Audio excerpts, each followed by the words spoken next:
தம் கிருபை பெரிதல்லோ என் ஜீவனிலும் அதே இம்மட்டும் காத்ததுவே இன்னும் தேவை கிருபை தாருமே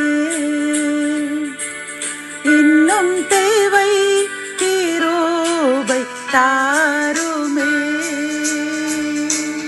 தேவனுக்கே மகிமை உண்டாவதாக. சென்னைகளின் கர்த்தர் ஊழியத்தின் மூலம் 27/8/2026 இன்று நாம் அறியவிருக்கும் கிருபையின் வார்த்தைகள்.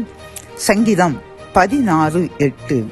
கர்த்தரை எப்பொழுதும் எனக்கு முன்பாக வைத்திருக்கிறேன், அவர் என் வலது பரிசத்தில் இருக்கிறபடியால் நான் அசைக்கப்படுவதில்லை.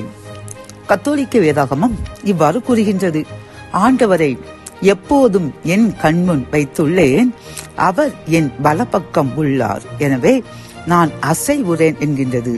இந்த செய்தியை கேட்டுக்கொண்டிருக்கின்ற என் அன்பு சகோதரனே சகோதரியே, இந்த கிருபையின் வார்த்தைகள் மூலமாக கர்த்தர் நமக்கு கூறும் ஆலோசனையும் அறிவுரையும் என்னவென்றால், நாம் எப்பொழுதும் தாவீதை போன்று கர்த்தரை நமது வலதுபுறமும் நமது முன்புறமும் வைத்து எப்பொழுதும் அவருடைய ஆலோசனையின்படி நடந்தோம் என்றால், நாம் எப்பொழுதும் என்றென்றும் எந்த மனிதராலும் சாத்தானின் சதிகளாலும் அசைக்கப்பட மாட்டோம்.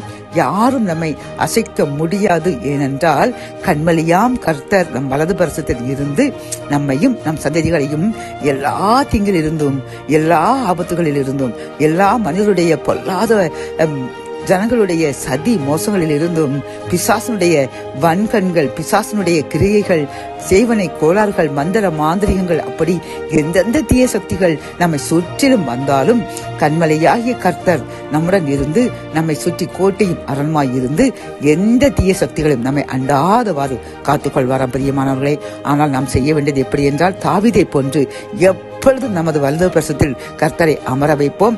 அவர் நம் முன் செல்ல, அவர் பின்னால் அவர் காட்டிய வழியில் நடப்போம். நாமும் நம் சந்ததிகளும் என்றும் அசைக்கப்படாமல் ஆசீர்வாதத்தினால் நிரம்பி கர்த்தருக்கு சாட்சியாய் வாழ்வோம். ஜெபம். அன்பு தகப்பனே, இந்த கிருபையின் வார்த்தைகள் மூலமாக நீர் எங்களது வலது பரிசத்தில் இருக்கும் பொழுது நாங்கள் எந்த சூழ்நிலையிலும் அசைக்கப்பட மாட்டோம் என்று கூறின கிருபையின் வார்த்தைக்காக நன்றியப்பா. தாவீதை போன்று எப்பொழுதும் நாங்கள் எங்களுக்கு வலது பரிசத்தில் உம்மை வைத்து முன் சென்று நீர் காட்டிய வழியில் நடப்போம் என்று உறுதி கூறுகின்றோம். நீர் எங்களையும் எங்கள் சந்ததிகளையும் நாங்கள் என்றும் யாராலும் அசைக்கப்படாமல் பாதுகாத்து சாட்சியை நிறுத்துங்க. மீட்பது இயேசுவின் முன் ஜெபம் கேளும் நல்ல தகப்பனே. ஆமேன்.